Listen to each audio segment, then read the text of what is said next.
Hi, everyone. I'm Melissa F. Kalin, a founder of the Michigan Aurora Chasers and author of the book Beyond the 45th Parallel, The Beginner's Guide to Chasing Aurora in the Mid-latitudes. And I'm sort of out of the habit of recording videos, so I apologize. It's been a while. I'm trying to get back into the groove. But there is a topic that seems to be really pressing on the minds of Aurora chasers, especially beginners. And I want to try to address this as best as I can. Now, I'm going to call this take one, because once I do this video, I think I could probably do a better job. I already know I could do a better job. It's highly technical, at the core, the topic, but you can think about it in ways that make it accessible and easy to understand.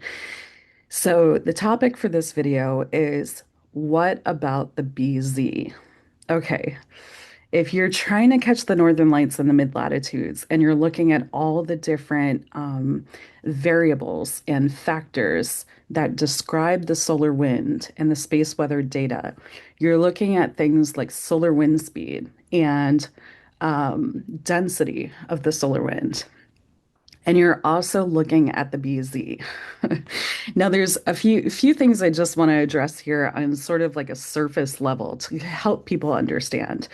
Okay, first of all, every time we get something coming toward Earth from our sun in outer space, this solar wind or solar matter, each burst of that has its own magnetic field and its own complex magnetic makeup inside the coronal mass ejection, or CME, or the burst of the solar wind, which can be high speed streams from coronal holes and things like that.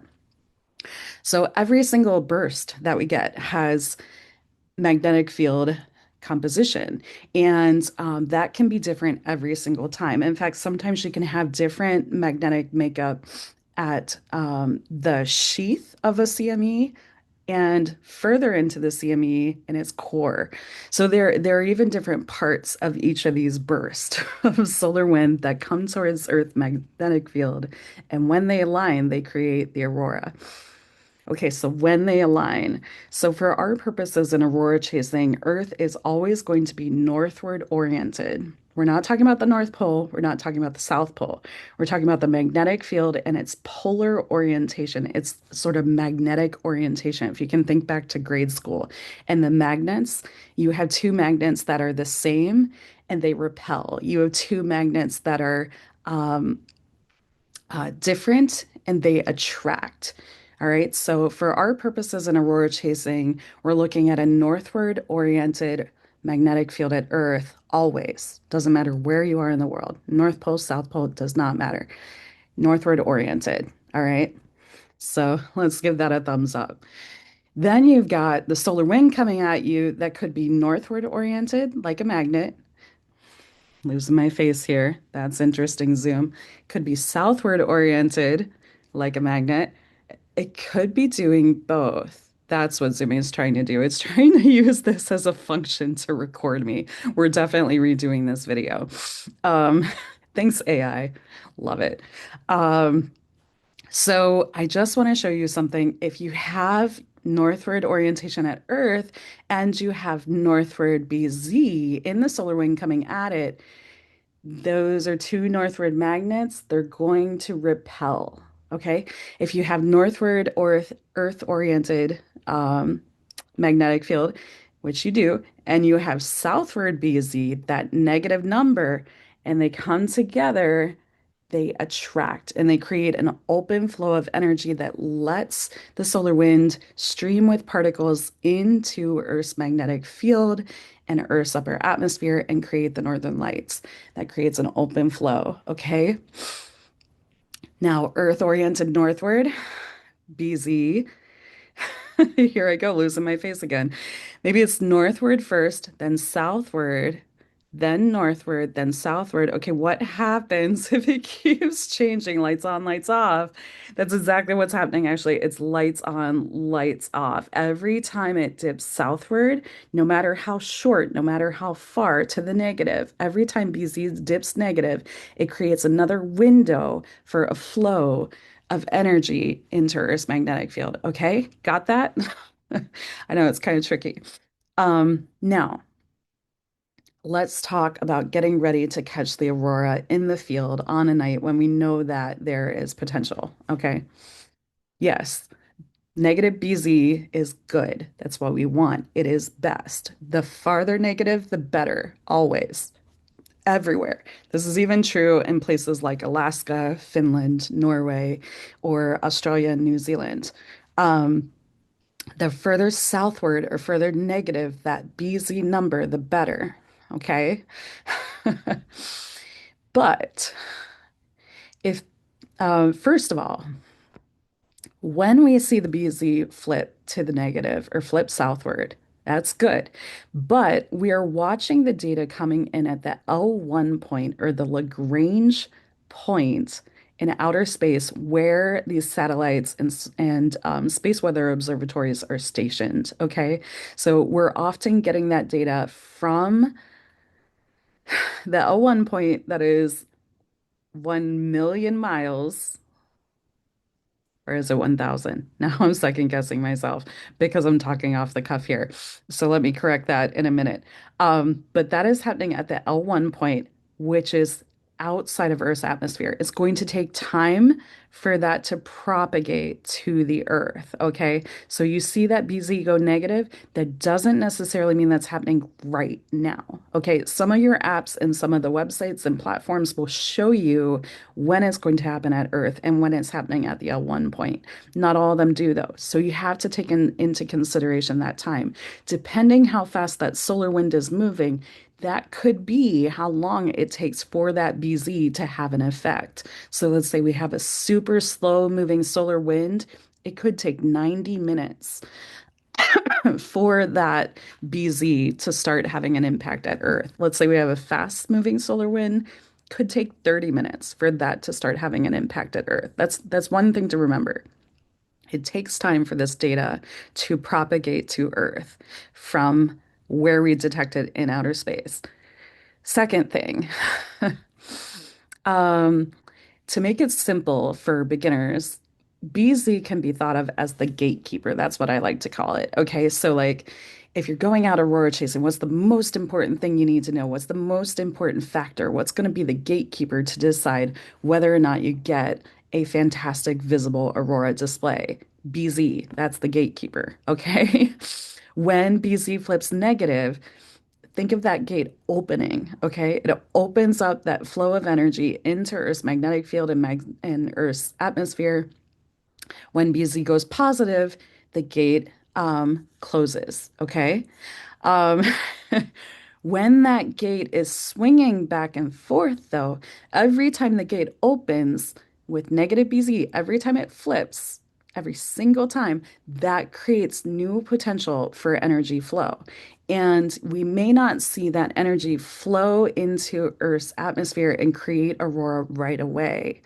In fact, just speaking anecdotally from what I've seen. And so, we have to take this with a grain of salt and run everything through scientific comparison if we want to be completely accurate. But just speaking anecdotally, we have seen nights in the Michigan Aurora Chasers, the community I founded, where the BZ will flip negative just for a moment or two 6 hours earlier in the evening before the sun even sets.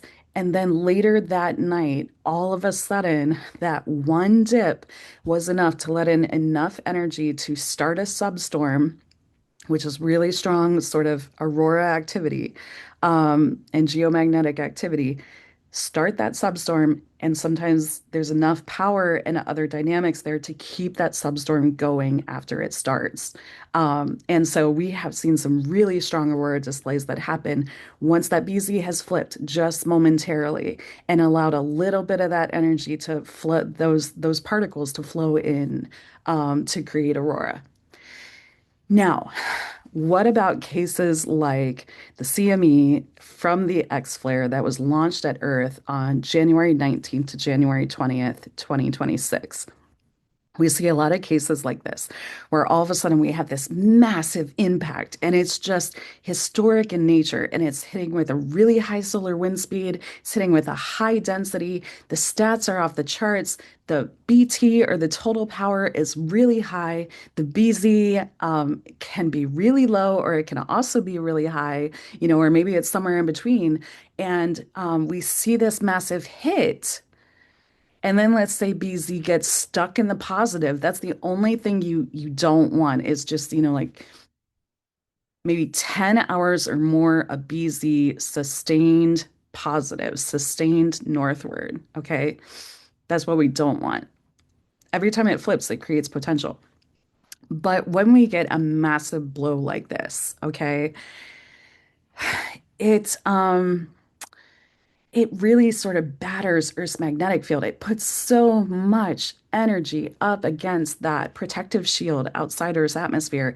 And the magnetic field can only withstand so much. It can only keep out so many of those particles and so much of that energy. That's why you see all types of different precautions being taken when we have these really strong, what we call geomagnetic storms or G storms.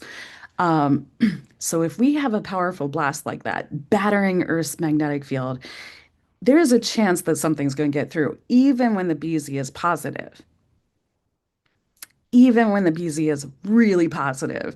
And it may not mean that you're getting the most visible, colorful eyesight, naked eye visible display of a lifetime here in the mid latitudes, here in the Great Lakes region, in Michigan, Minnesota, Wisconsin, or even in Europe. It may not mean that you're seeing brilliant colors, but your camera is going to catch wonders. And really subtle to the eye, even with a positive BZ, you're going to see some amazing stuff in a situation like that. Potentially. It depends on all the other factors. There are lots of factors here to consider, and you really have to look at them all and take them into account during an event like this. Another thing to remember is that our satellites and the way that we detect all of these impacts malfunction or get overloaded in these powerful blasts, okay?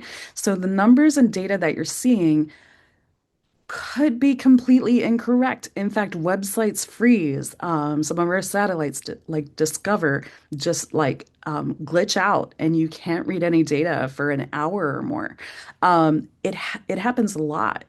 It happened a lot last night. It caused a lot of glitches last night. We had such a powerful um, storm in many ways. And I'm not going to talk about the the R4 because I feel like some explanation is needed there for beginners. But you can look it up. There was a really powerful R4 storm as well. Um, Okay, last point. If you're ever in the northern parts of the world or the very, very southern parts of the world, like the South Pole, BZ does not matter. Does not matter. You can have amazing aurora, amazing color, naked eye visible, really powerful, really dynamic, really moving through the sky with a positive BZ, with a positive BZ almost all day. Um, Yes, it's still better if you get negative BZ. You get the gatekeeper to open the floodgates. You get that cooperation and get more of that dynamic movement and energy and speed and color. Negative BZ is always better, even in places like Alaska, Norway, or Iceland. But it's just not necessary when you're that far north. And sometimes in really strong conditions, it's not needed where we are a little bit farther south either. But remember, any dip in the BZ at, hours in advance can lead to activity later on in the night. And so so you can think about your negative BZ and you can root for negative BZ, and that's a good thing to do. And everyone gets excited when it goes really, really deep into the southward position. But there are other times you're going to catch aurora, and there are other factors you can catch it with, and there are other things you're going to see and witness. So I hope this helps explain a little bit about BZ for beginners. Thanks, everybody. Happy chasing.